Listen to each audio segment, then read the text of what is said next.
this world. The old man repeats. What are you talking about? Is this? His voice drowns out in a sudden gush of wind.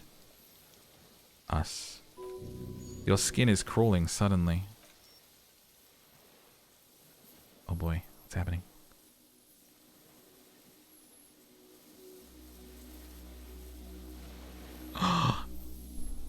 Is it gonna be the fucking... It's the fucking cryptoid!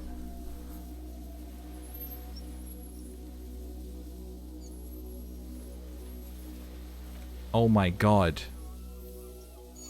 A delicate tangle of arms and legs unfold from the reeds, limb by limb, to then stand there, moving scythe-like arms in ghostly silence. Blink. It's still there, an unfolding mechanism of reed-like chitin hovering in place. What is that? Point to it. The old man looks at the reeds and then at you. What are you talking about? The giant stick insect? There's nothing there. The stick insect is over 3 meters tall. It looks straight at you with its tiny pinprick eyes and grotesquely small head. You feel your legs shaking under you and your gun hand move to the holster to grab the gun. There is, I see it. Tell me what you see, damn it. I can't make out one small thing in the reeds. Kim, can you see it? I can see it. 4 simple words, thank God. If he can see, you're not insane. But that means it's really there, spinning slowly in absolute silence, its limbs long and slender. Be very, very careful. The lieutenant whispers and takes a step towards the giant anthropod.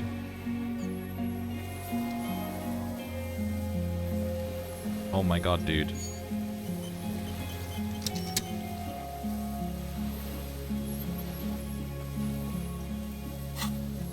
Holy shit.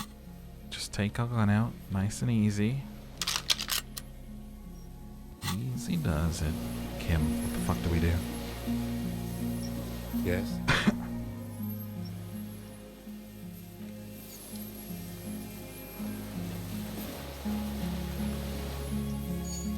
What is it? What do you want from me? I can't go. Something is very wrong with him now. It's right there. Can you see it? He doesn't finish the sentence. One letter is all he can produce. His hands are numb and he stares at them. There is nothing, only reeds for him. The reeds and devastation. Oh my god, is it getting closer? Dude, it's so creepy. I'll leave you be. Oh my god.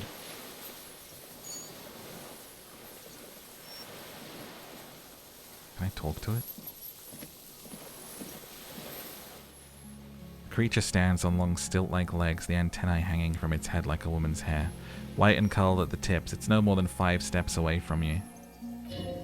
The segmented antennae move with apprehension, searching for something. You. Reed-like tufts stick out of its joints. As the insect moves its forearms, it produces a faint hiss, like a reel-to-reel machine spinning after the tape breaks. This is the Insulindian Plasmid. It is. You hear the familiar ring of his jacket unzipping, slowly, painstakingly so. Oh, his camera? Careful, Kim. He holds a piece of milled aluminium. He begins to pull it out. It's the camera. The flash will scare the creature off. Warn him now. Kim, the flash is loud. It won't like it. We need a photo. No one will believe us. He continues to pull the lens open. Oh my god. Kim, from the corner of your eye, you see a sudden cascade of motion ripple through the Plasmid's limbs. A series of ultrasonic clicks fill your ear. I'm not palatable. Do not eat me. I am afraid. It's afraid. Stop now. I won't be one of those fools who didn't take a picture. He's stopped fiddling with the camera, but he does not put it down. He's letting his pride get in the way. You see the Plasmid turn to him, its mandible antenna reaching out. The motions are quick, sudden. I have the pheromone. I can approach it. I don't think the pheromone will do anything. His whisper turns to a skeptical hiss, but he has stopped now.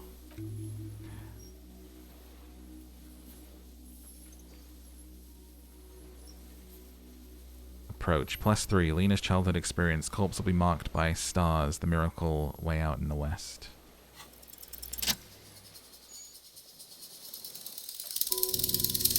Slowly, with your breath held, you take 2 small steps towards the Plasmid. The creature lets out a series of ultrasonic clicks that swarm around your head like swallows.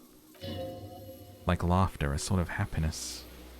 This is bananas, dude. This is so insane.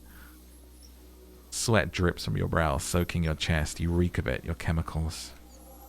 Hissing and clicking, it extends its mandible-like antenna to greet you. You're right below it now, looking up at the colossal chitin of its white limbs, the head of the creature crowned by reeds. Its eyes are like small droplets of water.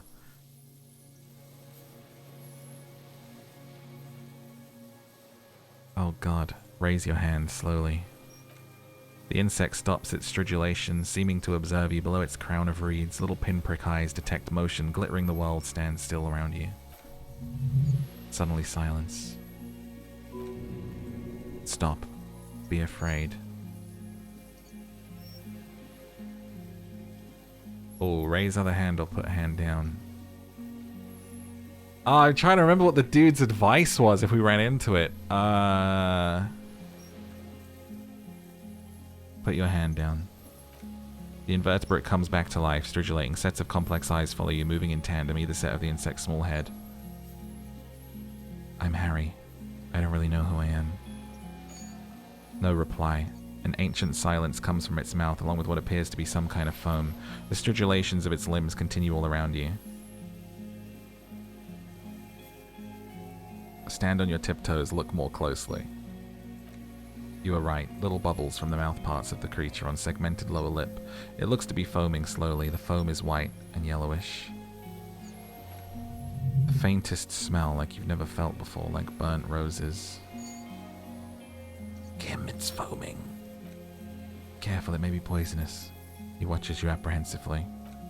The foam slowly turns a darker shade like a burnt caramel as the insect moves its mouth parts, masticating. The little bubbles begin to burst one by one, letting out the same smell like summer burning. Oh, fuck yeah. Inland Empire. Tell me what you're doing.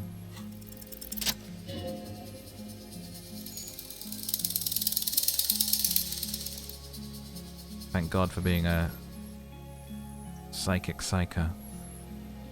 I exist. I exist too. Tell me what it's like for you.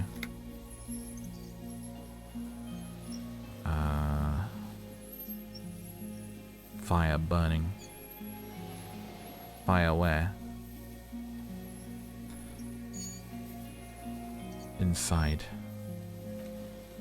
I do not have fire inside me. In me there is not even blood, but lymph like sap from a wine palm. Now I will tell you what it's like for me. For me it's a series of half-lit images, a kind of darkness being intruded upon, transient, dim, moist. Intruded upon by what? Shapes of plants and animals, internal sensations and swarms of sounds, tiny vibrations on the inside of my forearms, all speak of complexities totally beyond my understanding. I'm at the end of a narrow funnel, weightless, so light it only feels like something to be me. In truth, perhaps I'm nothing. I certainly do not have a soul, and if I did, it would never burn. The fuck is happening to me right now, that last option? Oh god.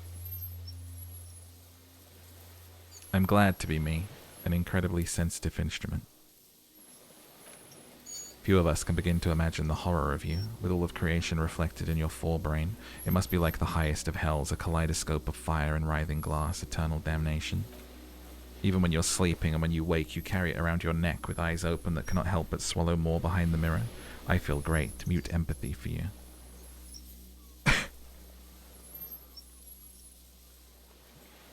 It was disorientating at first, but I'm keeping my shit together. That must be incredibly hard. The anthropods are in silent and meaningless awe of you. Know that we are watching when you're tired, when the vision spins out of control. The insects will be looking on, rooting for you. When you fall, we will come to raise you up, bud from you, banner-like, blossom from you, and carry you apart in a sky funeral in honor of your passing. But not me. I'm just a leaf eater. Detective. Arriving. On the scene.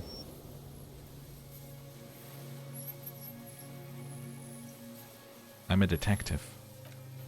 So am I. I was born to detect sucrose reward and semiochemicals. What were you born to detect?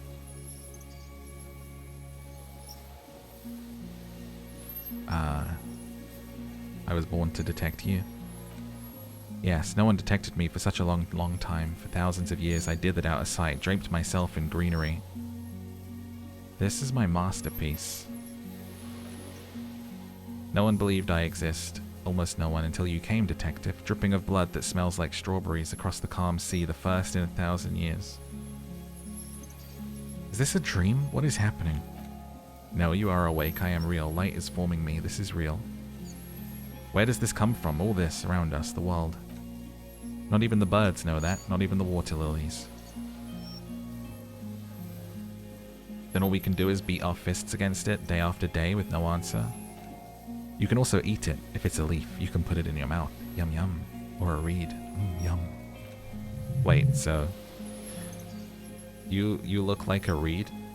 And you eat reeds? Yes, they don't mind. Have you accidentally ever eaten another reed, Plasmid? Yes. I once cloned myself and I ate the little ones. It was winter and I woke up at the wrong time. It was an accident. What exactly are you? I'm an unknown species of the order Phantasmodia, endemic to the Insulindian Isola. For the last 350 years, I have hidden in plain sight, masquerading as the reeds, molding, cloning myself, unfolding at night to play with trash bins and boys. It may have unknown, dangerous biochemical characteristics that help maintain its camouflage. I went unnoticed by the first settlers of the land, surveyors of the suzerain, also by the soldiers of the revolution, the officials of the occupation, even the Seminoles Islanders who came here first, but did not stay and have not seen me. I have stayed hidden throughout 4 forms of government and 2 scientific revolutions, until I was accidentally discovered by a detective of the Citizens Militia in Revachol district of Martinez, March 51. That's me. Hey, that's me. For anyone who didn't see before, there's a long sort of side quest with the lady that's in the wheelchair in our hotel. They are cryptozoologists, and they tell you all about this thing and think, you know, whether it's real, and you're like trying to convince Kim, and we've set the traps for it and stuff. But it just felt like a fun side quest, and now this shit is happening. Are you poisonous? Yes. I do not have a startle display, so I use a neurodegenerative alamone to aid in camouflage. Do not worry, it's only destructive over long periods of time. Oh. Are you the miracle? No. You were the miracle. How? The moral of our encounter is I am a relatively medium life form, whilst you are an extreme, all-engulfing madness, a volatile simian nervous system, ominously new to the planet. The Pale, too, came with you. No one remembers it before you. The Synardarians do not. The radially symmetrics do not. There is an almost unanimous agreement between the birds and the plants that you are going to destroy us all. Oh boy. What? Wait. What is the Pale? It's a nervous shadow cast into the world by you, eating away at reality, a great unnatural territory. Its advent coincides with the arrival of the human mind. I don't have that kind of power. You are a violent and irrepressible miracle. The vacuum of cosmos and the stars burning in it are afraid of you. Given enough time, you would wipe us all out and replace us with nothing, just by accident. How? We suspect it'll be something like the oxygen holocaust that wiped out anaerobic life 2.6 billion years ago, when organisms first started breathing, only much worse. Worse how? Everything your eyes touch goes back there, behind the nerve mirror. What if you blink? Are we still here? Please don't blink. What if you misplace us all one day, or just forget? Blink!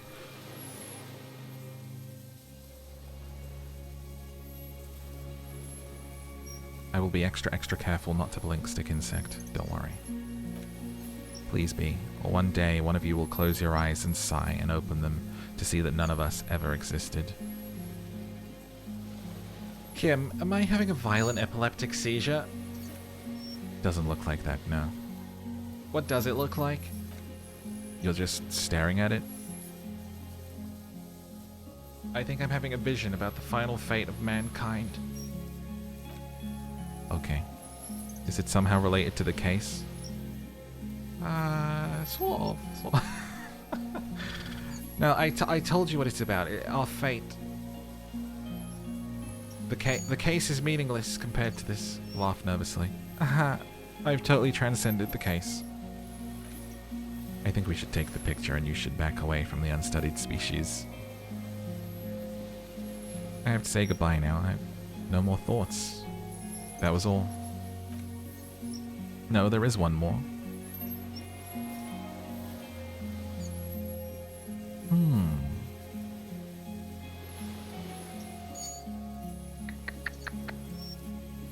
Of all the creatures I've met, you are the kindest, the scariest, or the most beautiful.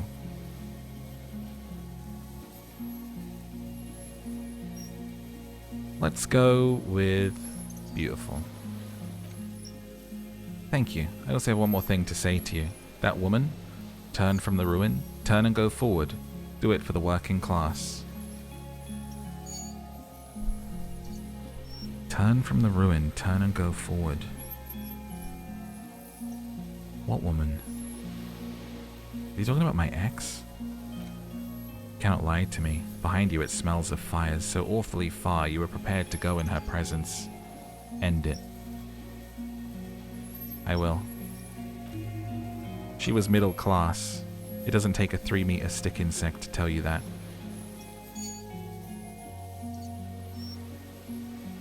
Okay, Kim, take the picture.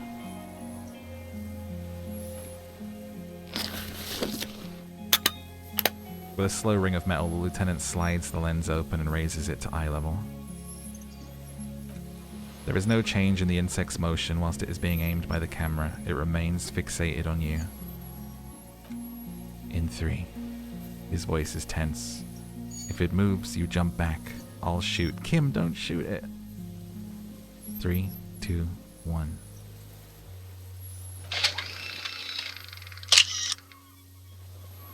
The shrill flash of the camera cuts the air like a blade of sword. The Plasmid freezes in bright light, head turned towards the lieutenant. Hypnotized by the flash, it stands frozen before you. What a cool picture.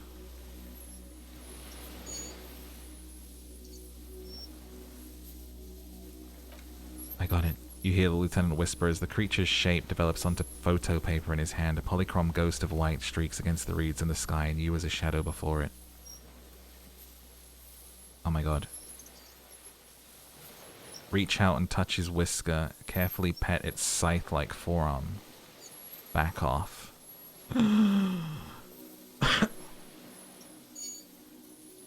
want to touch it. I kind of want to touch it. Should I touch it? Should I touch it, chat? I really want to touch it. I don't know about a scythe-like forearm, but I want to, like, touch its whisker. Let's do it. I'm gonna touch it. I'm gonna touch the whisker.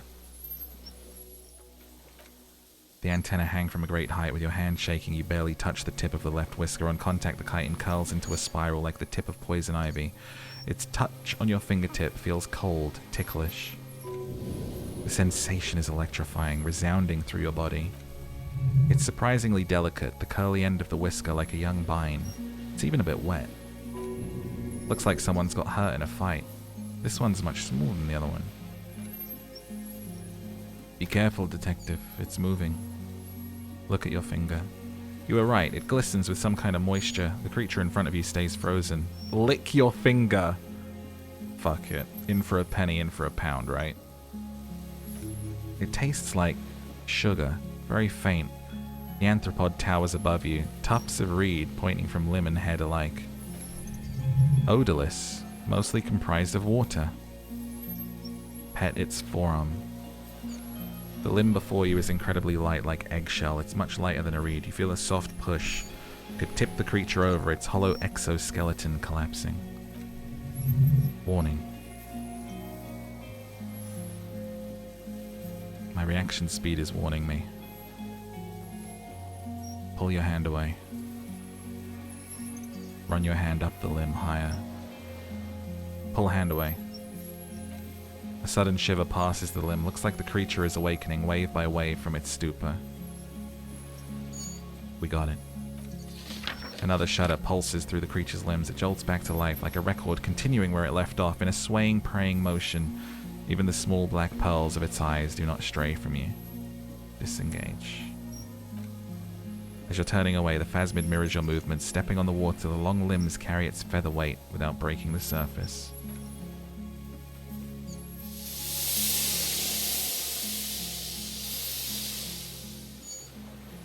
Dude, that was crazy.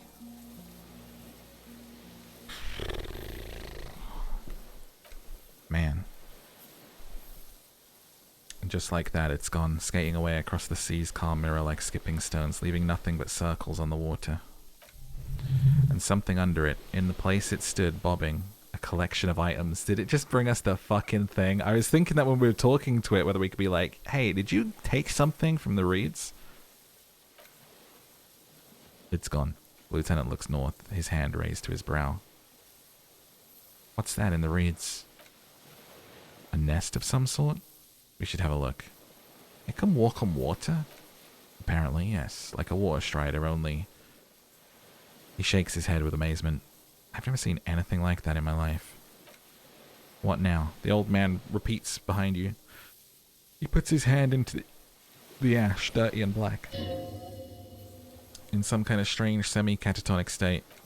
Our suspect not looking so good. We should check on him.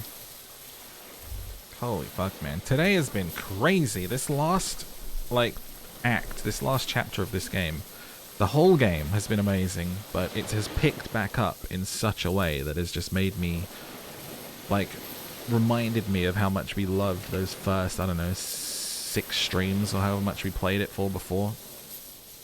Fuck knows. But today, from start to finish, has been, from the point where we got free of that static sound thing, it's like, holy shit. It's been crazy. That was amazing. There's so many beautiful, heartfelt, crazy moments in this. Heart for Crypto. Great scene, amazing scene, loved it.